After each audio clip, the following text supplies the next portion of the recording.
안녕하세요. 29% 모닝 리포트입니다. 와, 어제 미국 증시는 정말 한편의 스릴러 영화 같았죠? 장 초반에는 공포에 떨다가 장마감엔 환호성을 지르는 그야말로 롤러코스터 같은 하루였는데요. 대체 무슨 일이 있었던 건지 지금부터 저와 함께 그 숨가빴던 하루를 되짚어 보시죠. 오늘 이야기 순서는 이렇습니다. 먼저 시장이 어떻게 극적인 반전을 이뤄냈는지 보고요. 그 다음 시장을 공포로 몰아넣었던 유가 급등 사태, 그리고 분위기를 순식간에 바꿔놓은 결정적 소식들을 살펴볼 겁니다. 이어서 기술주가 어떻게 반등을 이끌었는지, 마지막으로 앞으로 우리가 뭘 눈여겨봐야 할지 시장 전망까지 한 번에 정리해드릴게요. 자, 첫 번째 파트입니다. 바로 극적인 반전. 어제 시장 정말 시작은 암울했거든요. 거의 폭포수처럼 쏟아져 내리는가 싶었는데 이걸 다 이겨내고 엄청난 힘으로 다시 솟구치면서 마감했단 말이죠. 그래서 결과가 어땠냐? 바로 이렇습니다. 다우가 0.5%, S&P 500이 0.83% 올랐고요.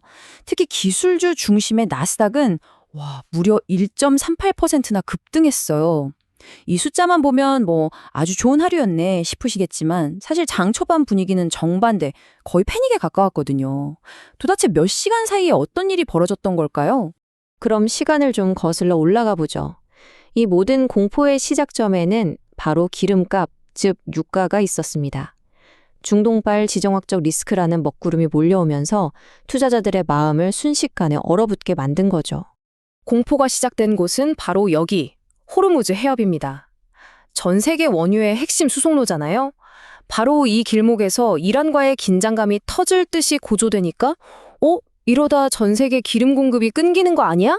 하는 공포가 시장 전체를 덮쳐버린 겁니다. 그리고 그 공포는 바로 이 숫자로 명확하게 드러났습니다. 119달러. 네, 국제 유가 기준인 WTI가 장중에 배럴당 119달러까지 폭등한 겁니다. 정말 어마어마한 숫자죠. 이게 시장에 그대로 충격파를 던진 거예요. 시장은 바로 반응했죠. 보시는 것처럼 3대 지수 모두 장이 열리자마자 하락 압력에 꼼짝 못했습니다. 특히 기름값이 오르면 경기가 나빠질 거라는 걱정 때문에 금융주들이 직격탄을 맞았어요. 거의 2% 가까이 빠지면서 공포 분위기를 이끌었습니다.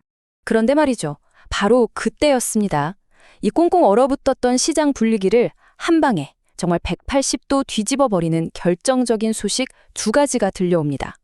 공포가 순식간에 안도감으로 바뀌는 순간이었죠. 자, 첫 번째 구원투수는 트럼프 대통령이었어요. 전쟁이 생각보다 빨리 끝날 수도 있다는 식으로 말하면서 최악의 상황은 피할 수 있다는 신호를 준 거죠. 이게 시장을 좀 진정시켰고요. 그리고 바로 이어서 두 번째 결정타가 터집니다. G7 국가들이 우리 비축해둔 기름 좀 풀자 하고 논의한다는 소식이었어요. 이건 활활 타오르던 유가에 찬물을 확 끼얹은 격이었죠.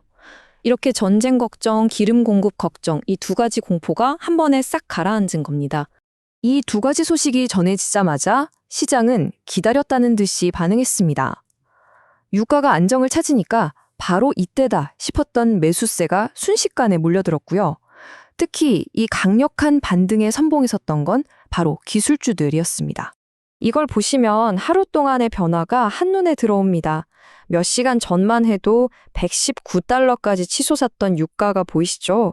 이게 순식간에 95달러대로 뚝 떨어졌습니다. 정말 완벽한 V자 반등이죠. 바로 이 유가의 극적인 하락이 주식시장의 기적적인 V자 반등을 만들어낸 진짜 주인공이었던 셈입니다. 다시 봐도 정말 대단한 반등입니다. 여기서 특히 눈에 띄는 건 나스닥의 상승률이죠. 다른 지수보다 훨씬 강하게 올랐잖아요. 왜 하필 기술주였을까요? 그건 바로 유가가 안정됐다는 게 단순히 기름값 부담이 줄었네 이걸 넘어서 이제 경기 침체 걱정은 좀 덜어도 되겠다는 아주 강력한 신호이기 때문입니다. 이런 분위기에서는 당연히 미래 성장성이 높은 기술주 쪽으로 돈이 몰릴 수밖에 없는 거죠. 그리고 그 기술주 랠리 중에서도 가장 앞에서 깃발을 들고 달렸던 건 바로 반도체 섹터였습니다. 네, 이날은 그야말로 반도체의 날이라고 해도 과언이 아니었습니다. 반도체 관련주를 모아놓은 ETF, SMH가 3% 넘게 뛰었고요. 개별 종목들은 그냥 날아다녔습니다. AMD가 4.7%, 마이크론도 4% 넘게 올랐고요. KLA, 램리서치 같은 장비 회사들은 5%대 급등세를 보였죠. 그중에서도 하이라이트는 샌디스크였어요. 혼자서 무려 10%나 폭등하면서 이날 시장의 확실한 주인공이 됐습니다. 자, 이렇게 섹터별로 나눠서 보면 흐름이 더 명확하게 보이죠? 역시 유가 안정의 가장 큰 혜택을 본 반도체, IT가 제일 강했고요. 에너지 주식들은 장중에 유가가 워낙 폭등했던 덕분에 결국 상승으로 마감했습니다. 헬스케어는 시장이 흔들릴 때 든든한 방패 역할을 해줬고, 반면에 금융주들은 장 초반에 받았던 충격에서 끝내 회복하지 못하고 약세로 끝났네요. 네. 이렇게 정말 영화 같았던 하루가 끝났습니다. 그럼 이제 궁금한 건 이거죠. 이 반전 드라마, 과연 해피엔딩으로 계속 이어질 수 있을까요? 이제부터는 시장이 앞으로 어디로 갈지, 그 방향을 결정할 핵심 변수들을 한번 짚어보겠습니다. 가장 먼저 이걸 절대 잊으면 안 됩니다. 어제 시장이 환호한 건 일단 급한 불은 껐기 때문이에요. 하지만 문제의 불씨가 완전히 꺼진 건 아니라는 거죠. 바로 호르무즈 해협을 둘러싼 지정학적 리스크라는 이 불씨 말입니다. 이건 언제든 다시 활활 타오를 수 있는 가장 큰 변수입니다. 그렇기 때문에 시장에서는 이런 경고도 나옵니다. 만약에 이 사태가 길어지면 S&P 500이 6,200선 아래로 떨어질 수도 있다. 이런 최악의 시나리오도 생각은 해둬야 한다는 거죠. 한마디로 아직 안심하긴 이르다. 리스크 관리가 그만큼 중요하다는 이야기입니다. 그래서 앞으로 시장을 보실 땐 딱 두 가지에 집중하시면 됩니다. 첫째, 언제 다시 튈지 모르는 원유 가격의 움직임. 그리고 둘째, 어제 시장을 이끌었던 기술주들의 상승세가 계속 이어질 수 있을까 하는 점.